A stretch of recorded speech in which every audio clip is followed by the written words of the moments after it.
Ladies and gents, Rebecca Watson.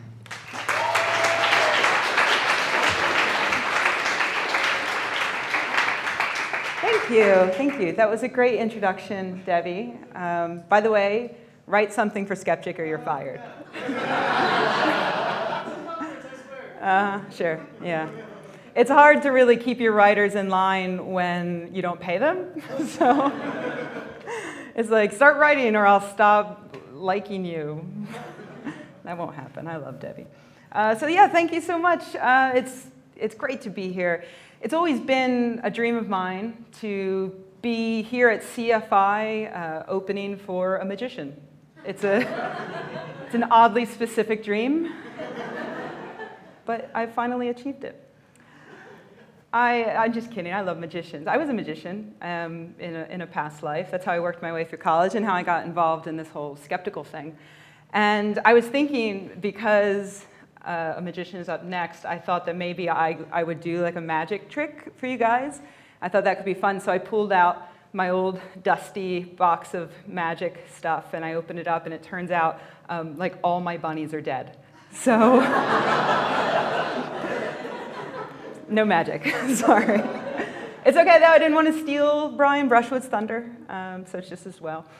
I wanted to, before I get into this topic about the religious right and the war on women, I first wanted to tell you a bit about why I'm here in a bit of a roundabout way. A few weeks ago, I gave a talk in Dublin at this atheist conference, and it was in response to a comment made earlier in that conference that women, there was no problem with skepticism, or no problem with sexism, excuse me, in the atheist community, because atheists are rational, and rational people aren't sexist. Just let you roll that one around in your head a bit. So in my talk, I just wanted to, and the person who said that, her experience had been sexism-free. She had never had a problem with it in the community. So that also fed into her opinion. So I thought that, during my talk, I would talk a little bit about my experience and how it differs from hers, and point out that not everybody's going to have the same experience, and we should acknowledge when women are having a terrible experience so that we can make life a little better for them. And also, by doing so, encourage more women to get involved. So what I talked about was the kind of messages I get. First, I talked about the hate mail I get. Oh, and by the way, this is going to be graphic at times, and I apologize for that, but it is for the point. So the top example, and also I apologize that most of these come from YouTube, but I tend to delete these emails right away.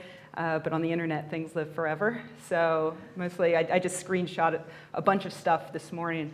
From a chiropractor, the only thing the vid's bitch, that would be me, it's true, has going for her is a firm rack and an adequate mouth for a good cocksucking.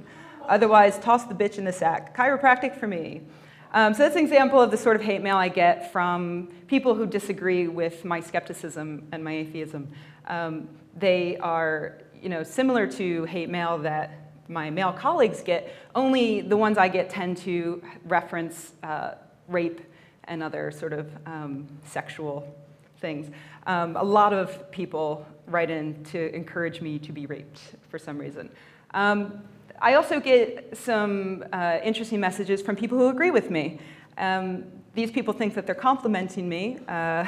So I get things like, "You're hot. I want to see the outline of your boobs in that green shirt. Nice juicy cheeks and beautiful skin." Who says juicy cheeks? Like, are you like Hannibal Lecter? That pickup line is not working. Or this one that just came in the other day, today actually, I for one would like to see Rebecca bent over my sofa. And I would defeat an army of feminist ninjas to make it happen. Good for you. Here's another one I got late last year when I was giving a talk in Melbourne. This man wrote to tell me that he was going to be at a club right around the street from where I was giving a talk, and invited me to come by the club and then said that I'm welcome to stay at his house. It's very nice. Then he goes on to make a joke about having a small penis. And then he describes how he will particularly enjoy shagging you and having you fight back from the intensity as you come around me. I think you are particularly hot, you are brainy, you aren't showy, blah, blah, blah. So yeah, these are the sort of emails I get from people who agree with me. And it's sort of a nonstop torrent. And like I said, they think they're complimenting me, but somehow I don't feel complimented. I just feel like I wish they would stop. Then there are the messages I get from people who agree with 99% of what I'm saying. So they're skeptics, they're atheists, they identify it as those labels. They come to conferences like this. But they disagree with me when I talk about specific, usually feminist issues. This is an example. I did a video on YouTube about female genital mutilation, in which I point out that I'm against male circumcision, and also FGM tends to be much worse than male circumcision. That inspired one person to write, the subject line is die, it's subtle. How the fuck isn't male circumcision mutilation? Is it okay to cut off a hand because cutting off the hand is worse? I think he got a little confused there. No, female circumcision is not worse than male genital mutilation 80% of the time. See type 1, MGM destroys the ability to have natural sex. It's an infant, you sick cunt. How the fuck would you feel? Honestly, and I mean honestly, you deserve to be raped and tortured and killed. Swear I'd laugh if I could watch it. That's somebody who identifies as a skeptic and an atheist. I checked out his profile. He subscribes to a lot of my friends on YouTube. Not to me anymore, apparently. So that's the sort of stuff I get even from people who identify as one of us. So I was talking about this sort of male at the Dublin conference. And that talk went up on YouTube in some sort of Inception-like world where suddenly I was talking about YouTube comments, and then that's on YouTube, and then I'm reading the YouTube comments to that, and they were pretty much the same sort of stuff. Here are a few of them. Maybe the reason for many of the males is just that feminists are the biggest lol cows out there. Gather a bunch of prominent atheists, hijack the conversation to talk about feminism. How on earth is one supposed to take this talk seriously now? Feminism, not a serious topic. Please slap that bitch, right to the point. Glad Dawkins didn't follow that advice. Would have been awkward. Yawn, yawn, lesbian bitch whining on about sexism. Christ, who gives a fuck? Go back to church if you hate male atheists that much. I'm sure there are no sexist Christians. Threw that one in there just in case any of you were under the impression that atheists also don't tend to be homophobes. I am, in fact, a lesbian bitch to this man.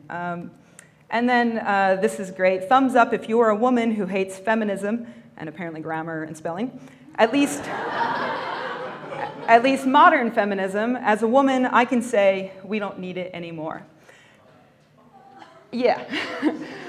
So I threw that one in there so you know that's not just the men. There's a serious problem with women, particularly I think younger women who don't know anything about feminism and, as this comment demonstrates, don't necessarily want to learn. Then there's this other one. You are an annoying cunt. It's true. It has nothing to do with you being a woman. It has everything to do with you being a self-absorbed and pretentious human being. Now, this comment is actually in response to another video I did, a follow-up video, in which I talk about what happened after my talk at Dublin. And what happened after this talk is that I was at the pub, as one does in Dublin, the hotel bar, actually, where I was staying, with a big group of skeptics, having an atheist, having a really good conversation. So good that it went on until 4 in the morning. Actually, it went on much longer than that. But at 4 in the morning, I said, you know what, guys? Big day tomorrow. I'm turning in. I'm exhausted. I'm going to bed. Have a good night. And I got up, and I left the table, and I walked toward the elevator. And a man sort of broke away from the group, a man who I'd never spoken to before, came over to me and got on the elevator with me and said, don't take this the wrong way, which immediately... It's kind of like when one of your friends goes, I'm not a racist, but you know that whatever's about to come, you're not going to like. Don't take this the wrong way, but I find you really interesting, and I'm wondering if you'd like to go back to my hotel room for some coffee. Which is odd, because the bar was open and serving coffee. Some people had it down there. And I had already said that I was exhausted and going to bed. I am not one, I consider myself a sort of bad mamma jamma, if you will. And I'm not one to get easily intimidated. But in this case, alone in an elevator in a foreign country at 4 in the morning after I'd been drinking, a man who is quite obviously propositioning me made me extremely uncomfortable. I declined, and I hopped off the elevator at the next floor and went to bed. So I mentioned this story on YouTube, and I used it as an example of what men should strive not to do. You know, if you want to make women feel comfortable at your conferences, then don't proposition them. Don't let that be the first thing out of your mouth. Don't do it in a secluded place at 4 in the morning when they've already expressed a desire to go to bed alone. I thought it was fairly clear. However, there were some interesting responses like this, calling me an annoying cunt. This person writes, "I can't believe that someone, gasp, would talk with you on an elevator. How dare a man talk with you alone? You sound like the fundamental Muslims that you hate due to their positions on women. Congratulations." So, I mean, you know, in this guy's defense, I did suggest that at conferences, men and women seesaw communication. I think it's a terrible idea that they ever talk to one another. And I suggested that conferences give out GIMP masks to be sure that no one is engaging in conversation. GIMP masks maybe send the wrong message, maybe not the best idea. No, I didn't suggest any of that.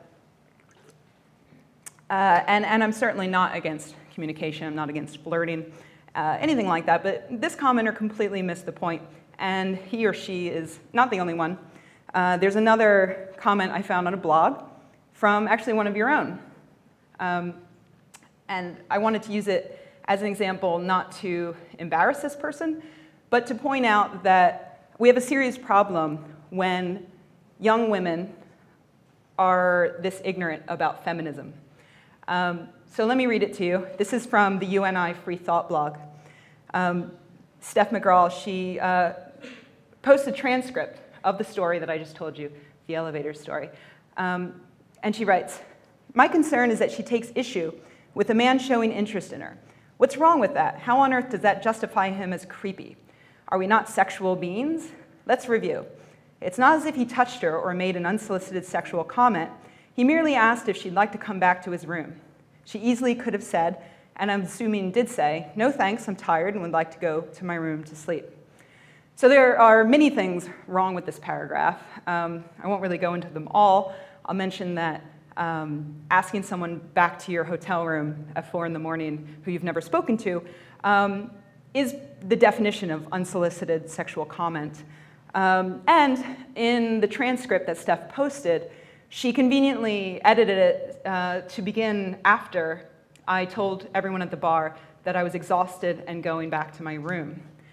Kind of an important point in which I state exactly what my desire is, because later this man in the elevator is specifically trying to talk me out of doing that. So I did actually make it quite clear that I was tired and going to my room to sleep. But the real problem is actually in the first sentence, and it's sort of the same problem that the other commenter has. My concern is that she takes issue with a man showing interest in her. This is unfortunately a pretty standard parodying of misogynistic thought. And it's not new. It's something that feminists have been dealing with for ages. In fact, it's Feminism 101. In fact, it's covered on a blog called Feminism 101, which you should definitely check out because it's great. They go over a lot of concepts that may be new to many of you. But in this case, what we're talking about is the difference between sexual interest, sexual attraction, versus sexual objectification. Objectification has a few things about it that separate it from interest. For instance, focusing on the physical aspects of a person, ignoring their individuality and their stated desires. For instance, my desire to go to sleep, my desire to not be hit on, which is all I'd been talking about all day, and also a disinterest in how your actions will impact the object in question. And that's a really serious point that I think you should all consider, especially if you want to encourage more women to join your groups. Because there are people in this audience right now who believe this, that a woman's reasonable expectation to feel safe from sexual objectification and assault at skeptic and atheist events is outweighed by a man's right to sexually objectify her. That's basically what these people have been telling me, and it's not true. Thank you, Melody. Since starting Skeptic, I've heard from a lot of women who don't attend events like this because of those of you who have this attitude. They're tired of being objectified, and some of them have actually been raped. Quite a number of them have been raped or otherwise sexually assaulted. And situations like the one I was in an elevator would have triggered a panic attack. They're scared because they know that you won't stand up for them. And if they stand up for themselves, you're going to laugh them back down. And that's why they're not coming out to these events. So the reason why I'm here is entirely due to my support network of men and women who value me as a human being, as a critical thinker, and as a woman who can offer a perspective in this community that is otherwise missing. And that's what we gain from diversity. If it weren't for that support network, I would have quit years ago when these messages first started coming in. And so I really just want you all to know that despite the fact that it's really painful to read daily messages from people saying that you need to get raped, it's actually worth it because I have a chance to convince at least a few of you, I hope, to work to make your groups more diverse, more inclusive. And in doing so, you can actually help tackle some really serious human rights issues that are currently being handled by feminist organizations, which I see as a branch of humanism. And so there are a lot of places where the goals overlap. And so that's why I'm here, and that's why I'm talking about this topic, about the religious right. Because I think it's important, and it's not a fun topic necessarily, but it's a good one, and you can actually work to help make a change and for the better. So with that, I'll get into what the actual topic is. And I apologize, I met a few of you in the hallway earlier who said that they were at Skepticon. And at Skepticon, I talked about Santa Claus, which is like, so this might come as a shock, the fact that it's suddenly very serious. And I really wish that I could give really goofy, fun talks all the time. I love doing those. But I can't do that until more people start talking about this stuff, so I don't have to. So I'm hoping that I'll encourage some of you to also get up on stages in the future and cover this for me, so I don't have to do it. This is something that John Boehner, the Speaker of the House, said recently. I think it's important that we understand that what we want to do here is win the war, not just win a battle. And there will be an opportunity sometime in order to win the big war, and we're looking for that opportunity. So you probably already know, but I'll give you a guess. I'll let you think this over for a second. What are the Republicans fighting? What war are they fighting? Actual wars, because there's a few of those. Unemployment? Is it drugs? The war on drugs, very popular in the 80s. The war on Christmas, also hugely popular, just a few months a year. No, it's actually a war on uteruses. In case you're wondering, that's an actual safety recall that was put out a few years ago for a plush uterus that was hazardous to children. Much like my own uterus, I think. So yeah, what they're talking about is a war on women. Actual presidential candidate Michelle Bachmann said once, an arrogant and corrupt Washington elite declared war on marriage, on families, on fertility, and on faith. That's you guys. You are the corrupt Washington elite. You, Melody, CFI Washington. Yeah. Let's hear it for the corrupt Washington elite. All right. Yeah, notice that fertility is one of the things that we're fighting, as well as faith. These things go hand in hand for the religious right. So what am I talking about when I talk about the religious right? I think it's important to get definitions out there. When I refer to it, I'm talking about a collection of individuals and organizations who are devoted to establishing biblical Christian doctrine using governmental action. And I want to be clear here, not every Christian is in the religious right. Not every conservative is in the religious right. It's actually more of a Venn diagram. If you'll just see the middle there, that's who I'm talking about. We're talking about Christians who actually want their religion inserted into politics. And that's a problem, because a lot of us here, I would imagine, don't really agree with biblical doctrine. So what are we talking about when we talk about biblical doctrine? Well, a few things. One, a lot of you will already be familiar with. Often at these sort of conferences, we talk about creationists and how they attempt to get creationism inserted into the classroom, usually through politics. So that's pretty much been very well covered, and so I'm not going to talk about that. Instead, I'm going to talk about this other bit of biblical doctrine, which is the fact that Jesus is very, very concerned with what you are doing behind closed doors. Or open doors, I guess it depends on your thing. It's all good. In this case, I'm going to be focusing very specifically on the biblical doctrine that states that women are for making babies, and women who have sex should be punished with babies. It's right there in Genesis, if you'll all open your books to page 1, I guess. To the woman he said, I will greatly multiply your pain in childbirth. In pain you shall bring forth children. Yet your desire shall be for your husband, and he shall rule over you. There it all is, all nice and tidy in one verse. Men get to rule us, and women get to have babies, painfully. And so this actually informs an awful lot of what's happening right now on the part of the religious right. So quickly, I'll just go over a couple of the organizations that are a big part of the religious right. One is the Alliance Defense Fund. They are this huge legal council. They're founded by Alan Sears, who wrote this book, The Homosexual Agenda. Did you guys know there was an agenda? Did everybody get the agenda while you were here? Good. Alan Sears is very well known for promoting Pulpit Freedom Sundays, where he encourages preachers to get up at the pulpit and stump for a political candidate, particularly the religious right political candidate, which is illegal because churches get some tax breaks, so they are not allowed to do that. I'm guessing here, but I'm pretty sure that the Alliance Defense Fund is hoping that someone will get caught doing that and a legal case will be brought, and then they can fight it and help set some sort of precedent. Alan Sears is also famous for saying that SpongeBob SquarePants is part of the gay agenda to turn our children gay, which, I can see it. Starting to feel a little bit lesbian just looking at him.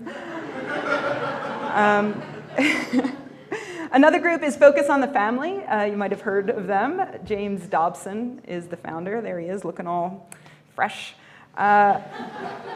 James Dobson once attacked the Girl Scouts for being a front, and I quote, for humanism and radical feminism.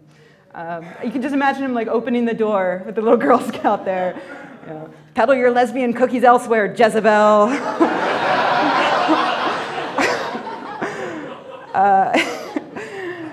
Neighborhood kids don't go to that house anymore. His wife is the head of the National Day of Prayer Task Force, which is a thing that still exists in 2011. He actually wanted to support political candidates so badly that he founded another organization called Focus on the Family Action with a budget of $10.5 million. And that was specifically to provide information on political candidates. It's supposedly unbiased, but of course isn't. So these are just a couple of the organizations. There's tons of them. I highly recommend you check them out. If you go to Americans United, their website, they do a really good overview of all of these guys. What I want to convey to you is that they're extremely powerful. They actually get, their lobby actually gets stuff done. If you'll recall, earlier this year, our government nearly shut down because of Planned Parenthood funding. The religious right desperately wanted to get rid of all funding for Planned Parenthood as some sort of, to hear them tell it, it's because taxpayer money shouldn't go to abortions. Never mind that taxpayer money doesn't go to any abortions, and 97% of what Planned Parenthood provides is not abortion related. It's other family planning, cancer screenings, actually very crucial things for women's health. But that didn't stop the religious right. What also didn't stop them was the fact that the American public, the majority of them didn't want to see this happen. Polls consistently showed that about 65% of the American public did not want to defund Planned Parenthood. Yet the politicians were listening to this small group because they have an incredible amount of money and an incredible amount of influence. So let's turn the tables on them a bit and let's talk about what their agenda is. 3 major points. One is instituting abstinence-only education. Another is preventing all access to contraception. And finally, making all abortions illegal. I'm going to go through each of these briefly because whenever I give these talks, I assume that at least someone in the audience is a capital L libertarian, and a surprisingly large percentage of them don't necessarily agree that these are bad things. So because of that, I'll just go over why I feel that skeptic organizations, atheist groups, humanist groups should be fighting these topics. First up, abstinence-only education. It's been proven over and over and over and over again in study after study after study that it simply does not work. There has never been a scientific study that has shown abstinence-only education to actually, for instance, lower the teen pregnancy rate or cut the rate of STDs. It actually makes these things worse. There was a study done late last year, the CDC, which found a very strong correlation between US states that teach abstinence-only education, finding that those states tended to have a much higher rate of teen pregnancy. It was, in fact, 25 out of 1,000 teens in states that have comprehensive education. 25 out of 1,000 are getting pregnant. 60 out of 1,000 teens are getting pregnant in states with abstinence-only education. So basically, study after study after study shows us that you're not going to stop nature. Teens are going to have sex, whether you like it or not. So what are we to do about it? Well, we are to give them contraception, right? Nope, they're against that too. If teens have sex, they should be punished, like we said, punished with babies or STDs, if you insist. I lump babies under the STD category, but I realize that not everybody feels that way. So what's the problem with denying contraception? Well, I'm glad I asked. What we see in places where we deny women access to contraception, we see that they don't finish their education because they're young, they get pregnant, they drop out of school and never go back. There's a social stigma, they get sent away to have their children, they're looked down upon for it. Raised maternal mortality rates in areas that don't have legal contraception. Also an increase in unsafe and illegal abortions because that's what you do when you get knocked up unexpectedly. And an increase in HIV, AIDS, and other STIs, which, as you might guess, also negatively affects men. So it's not just a case of this being something that harms women, it harms all of society. Because when these things happen to women, all of society gets worse. When women have the ability to control their own bodies, when they have the ability to decide when they're going to get pregnant, the ability to delay pregnancy until they're established in their careers, for instance, society benefits. We get better. But the Bible says no. God says that having babies is women's punishment for eating the apple or whatever. Therefore, we're not to get in the way of that. And finally, there's outlawing abortion, which is always the trickiest topic. This is from an Onion article recently where they described a new abortionplex. And if you haven't seen online screenshots of the Facebook updates from conservatives who were outraged that this abortionplex was going in, and they would link to the Onion article and say, what the hell? Can you believe that they're going to have a rock climbing wall and an adoption center? where women can pick up an unwanted dog or cat.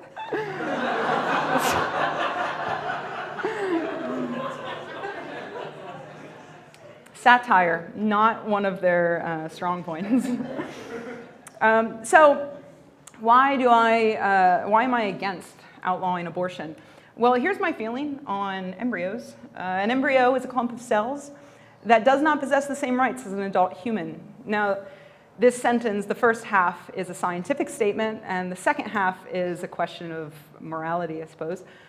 So it's very difficult for you to argue with the first one, but I know that there are many people who argue with the second part, because really, it's up to you to decide what rights you give to anything, to animals, to plants, to even, say, an unfertilized egg, which actually has, a tremendous amount of complexity to it in and of itself.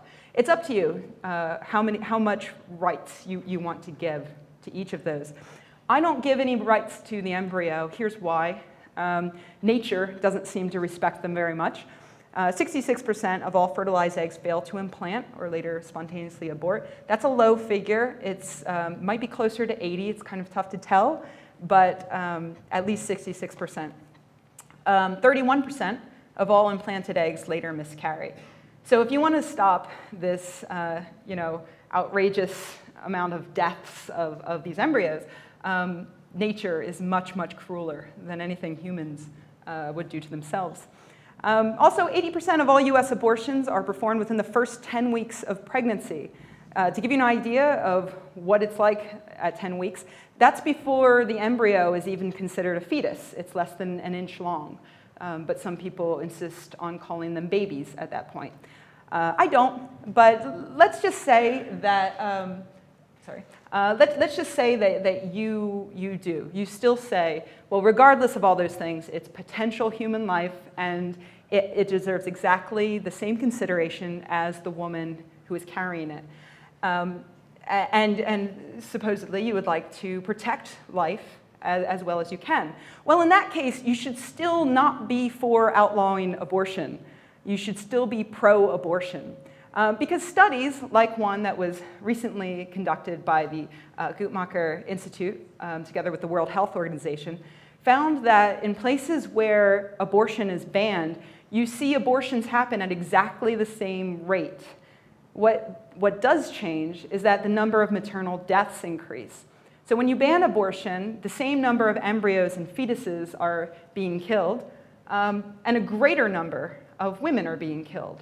So if you are in fact pro-life, then you should be pro-abortion, and also, of course, pro-contraception, and pro-comprehensive sex ed.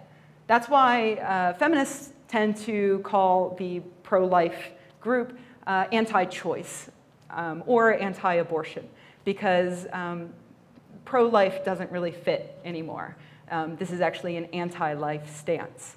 So that's what the science tells us, and that's where I am on it.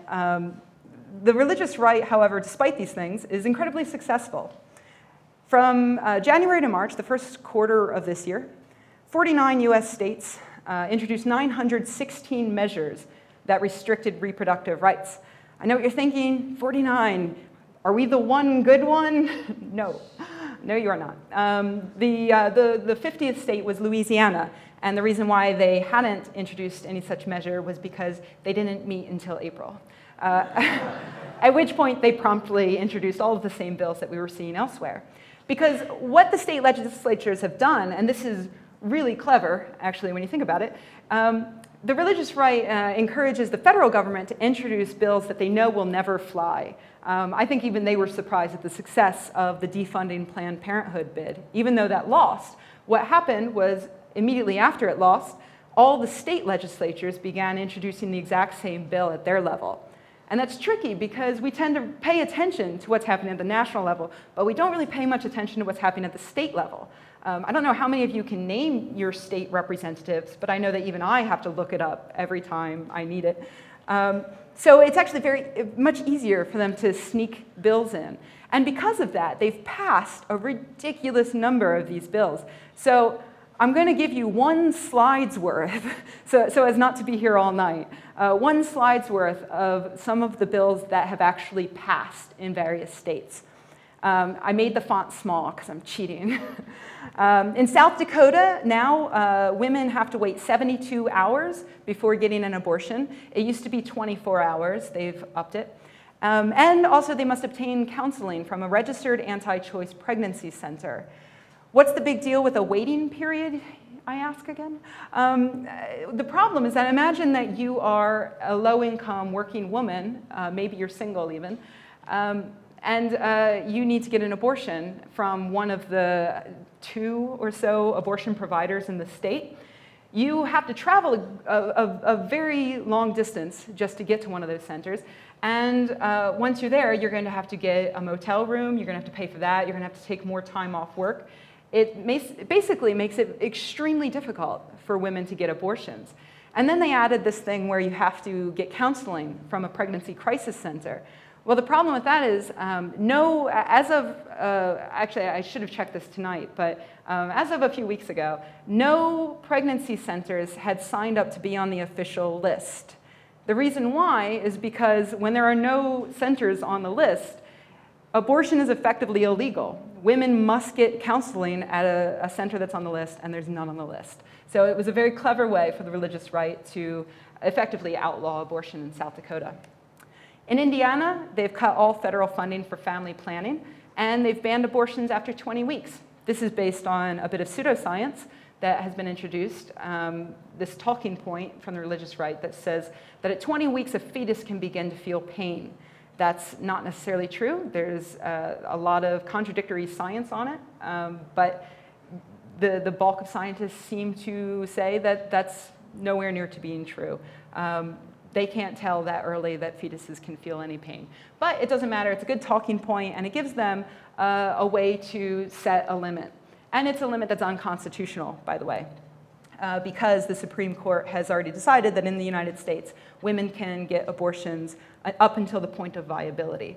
So this unconstitutional bill still passed.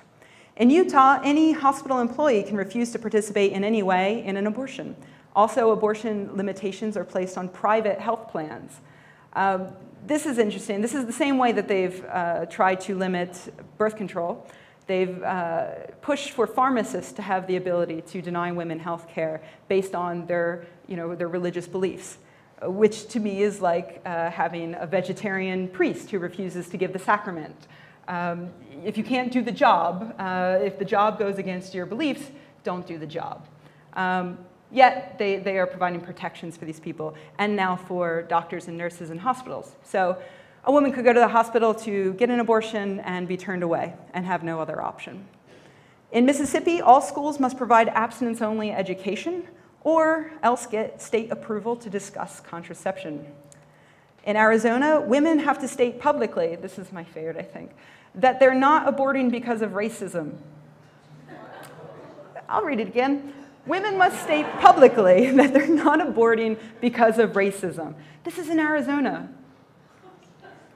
which, yes, is the most racist state in the Union. These are the same people who basically, cops are allowed to ask anyone for their papers, particularly if they're brown-colored. And now women have to state that they're not aborting because of racism. This is a way to make things more complicated for women. They have to sign this piece of paper saying that they're not aborting their child. For instance, if their child is going to be black, they can't say, I don't want to bring a black baby into the world because of racism. Women make private decisions about their bodies and about these sort of procedures. But in Arizona, they have to go on public record about their reasons for having this procedure. In addition, if a doctor should misplace the form that the woman has to fill out or maybe forgets to get it at all, then both the doctor and the woman face jail time. In Texas, the family planning budget was slashed while protecting funding for anti-choice centers. And women must get a sonogram at least 24 hours before having an abortion. You might be thinking, a sonogram, not that bad, it's just the jelly, on the belly. Nope. In this case, the sonogram is actually very invasive. This is what it looks like. It requires the doctor to put something inside of the woman's vagina. Can you imagine being a rape victim who needs to go in for an abortion and then needing to have this procedure before you can have it? The really interesting thing is that after the sonogram, you legally must look at the sonogram. Or you can have the doctor describe it in detail to you. So like, there's a smudge here where a foot might be, things like that. Legally, that has to happen in Texas. And I mentioned how Texas has cut family planning. Well, they've done, oh, I'm sorry, if it wasn't up before. That's what it looks like. In Texas, they have cut the family planning budget. And they did a study, and they found that denying those services to women will actually cost something like $35 million. Because organizations like Planned Parenthood provide, like I said, cancer screenings, basic health checkups for women. And without those organizations providing those things, the state has to use their Medicaid budget. And that costs them $100 million. So good job, Texas. Smart budget. The title of the talk, though, is The Religious Right versus Every Woman in the World. It's not just in America that it's happening. Basically, no one is safe from the religious right. This happened recently in the UK. An MP, which is equivalent to a congressman, excuse me, a congressperson, because this was Nadine Dorries, an MP who is very conservative and very religious. She introduced a bill that actually made it through the first stage that would require abstinence-only education, abstinence plus education for girls only, not for boys. When I talk about abstinence plus, that's a sneaky way of the religious right getting abstinence-only education into the classroom, kind of like how creationists, we talk about the wedge theory, where they get a bit of language changed and then they push the wedge in. That's kind of like what abstinence plus is. They teach abstinence first, and then on the last day of the semester, they're like, yeah, and blah, blah, blah, condoms. Goodbye, everybody. So that's been forced for girls, not for boys, because it's up to girls to keep their slutty knees shut. Boys will be boys, so whatever. That was pushed by the Conservative Christian Fellowship, which is a group that combines politicians with religious leaders in the hopes of having the religious leaders affect political change. So it's happening in the UK as well. In Ireland, the Catholic Church is pushing hard against even the European Union, which, as part of a human rights issue, decided that Ireland should allow women to travel abroad to get abortions. Abortions are illegal in Ireland, but currently the death rate for women isn't terribly high in Ireland because women all go to England to have the abortion. It's very close and relatively easy for them to access. But the Catholic Church wanted to prevent women from leaving the country to get abortions. The EU slapped them down. The Catholic Church is continuing to fight it. There's also the same protections for pharmacists that are happening in Europe and in the UK. Religious groups are fighting for pharmacists to have the right to refuse health care to women. This happened as part of an EU bill back in 2010. It was very interesting because the bill started as a way to protect women who were refused health care. It would force pharmacists, for instance, to provide women with another method of getting their birth control if the pharmacist couldn't provide it. So, for instance, there had to be a nearby pharmacy that was open and willing to provide it.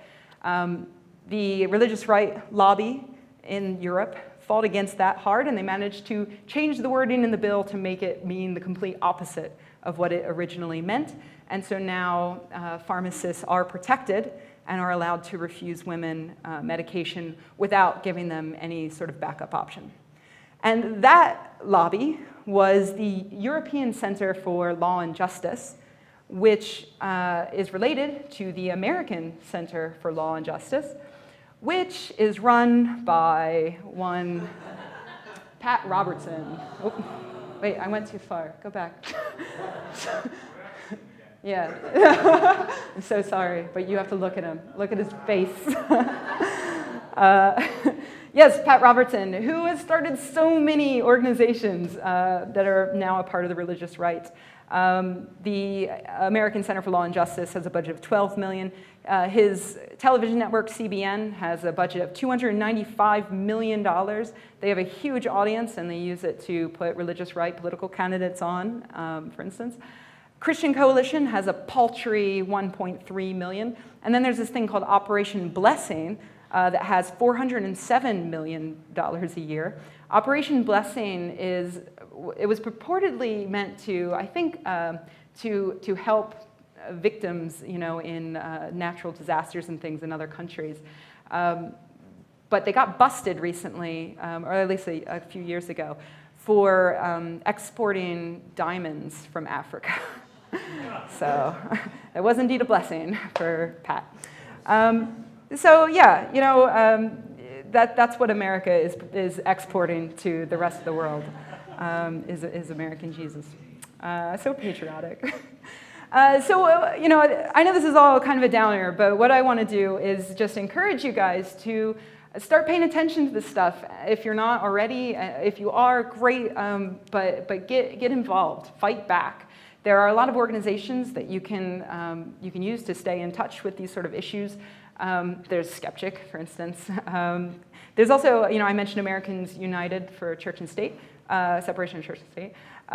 They have a great resource for providing information on a lot of these groups. Equality Now is a feminist organization that has been fighting this stuff worldwide. If you're a fan of Buffy or Angel, Serenity, things like that, Joss Whedon is a huge Equality Now fan. So I'm just going to throw that out there in the hopes that encourages you. It's a good organization. He donates, whenever he has charity drives and stuff, it all goes to Equality Now. They're a fantastic organization. PATH is another worldwide organization that fights against things like this, as well as things like female genital mutilation and stuff like that. Another great feminist organization. Freedom from Religion Foundation works on separation of church and state, as does the ACLU. I encourage you, and of course as does CFI. I didn't put them on the list because, well, you're right here. Figure you all know. So there are skeptical organizations that are fighting for separation of church and state. What I want you to do is, if this has intrigued you at all, if you're interested in these issues, let those organizations know that these issues are important to you and that you want them to be important to them as well, that you want them to be actively campaigning against theology inserting itself into our politics in the form of hurting women's rights, restricting women's rights. If you're interested in learning more about feminism, which I really hope a lot of you are, I'm not, the only reason why I talk about feminism is because no one else was at these events. And when I started, I wasn't very knowledgeable about feminism. And it's only when I realized how often my goals as a skeptic and as a secularist and as a humanist, how often those intersected with the goals of feminists and how often I was supporting their work. That's how I got interested in it and started learning more about it. So I'm not necessarily the best spokesperson for it, so I'd love for you to go check out some sites that are much better than me. There's the Feminism 101 site that I mentioned earlier, and there's also Pandagon, which is run by Amanda Marcotte, who's a fantastic skeptic and feminist, and she's actually going to be our speaker at Skepticon next week in Minneapolis. If any of you are in the area, I recommend you come. It'll be fun. And also, I want to encourage you to use your votes to call your state and your federal representatives and let them know that they work for you. Let them know that these issues are important and that you don't want them kowtowing to the demands of a minority organization, a minority that's extremely powerful. You want them to know that separation of church and state, that women's rights are important to you. So please give them a call. And that's all I've got. If we have time, I'm happy to answer your questions, but thank you very much.